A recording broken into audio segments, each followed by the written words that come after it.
Ես այսօր ելույթ եմ ունենում որպես հայ կին, մայր, որպես հայ ժողովրդի ճակատագրով խորապես մտահոգված անձ։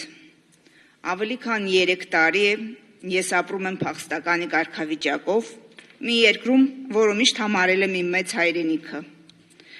Ճիշտ կլինի ասել գոյատևում եմ, սպասելով այն լուսավոր օրվան, երբ հնարավորություն կունենամ վերադառնալու իմ տուն, ապրելու եւ արարելու իմ պապերի հողը։ Իսկ դրան հասնելու համար նախ պետք է Հայաստանը դառնա անվտանգ եւ հզոր։ Այսօր Հայաստանում եւ դրա շուրջ ստեղծված իրավիճակը պահանջում է արագ, խորքային, վճռական եւ համակարգային լուծումներ։ Հիրավի մեզ պարտադրված մարտահրավերները հոգեվոր, արժեհամակարգային եւ կառուցվածքային են։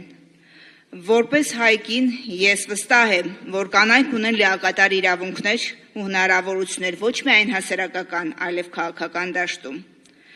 Որպես արցախցի մենք ունենք լրացուցիչ պատասխանատվություն։ Ողջ աշխարհն այսօր ականատես ու լուռ է արցախցի զրկանքների, շարունակվող տառապանքների առաջ, բայց մենք անկոտրում ունենք։ Արցախը մեր սրտերում է, Արցախը մեր մտքում է, եւ Արցախը պետք է լինի մեր ապագայի հիմքը, միասնականությամբ ու խաղաղությամբ։ Արցախը որպես հայոց պատմության եւ մշակույթի բերդ պետք է լինի մեր համազգային միասնության խորհրդանիշը։ Մենք այսօր պետք է մի կառույցի ամուր հիմքերը դնենք, որտեղ յուրաքանչյուրի ձայնը լսելի կլինի,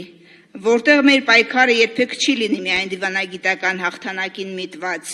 այլ կդառնա համայնքների եւ մարդկանց վերածնման պայքար։ Մենք կանգնած ենք նոր հնարավորության առաջ։ Միասին որպես համայնք, որպես ազգ,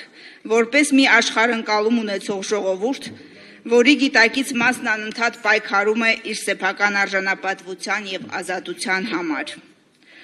Այս առումով կանայք պետք է պատրաստ լինեն ամբողջապես ներգրավվելու այս պայքարում, առաջնորդվելով, երկխոսելով, խթանելով փոփոխությունները,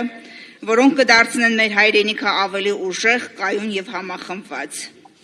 Ես լիահույս եմ, որ համահայկական հասարակական դաշինքը կդառնա մի ուժ, որը եւ կդիմակայի արտաքին սպառնալիքներին եւ ուժ կունենա լուծելու ներքին խնդիրները։ Քանի որ մենք շատ լավ գիտենք, որ մեր ամենամեծ ուժը դա մեր ժողովուրդն է, ամբողջությամբ, յուրաքանչյուր հայ, մեծ թե փոքր, կին թե տղամարդ։ Ուզում եմ ճառերի փոխարեն գործ տեսնել, արդյունք շոշափել, իսկ դրա համար ի գործ։ Շնորհակալություն։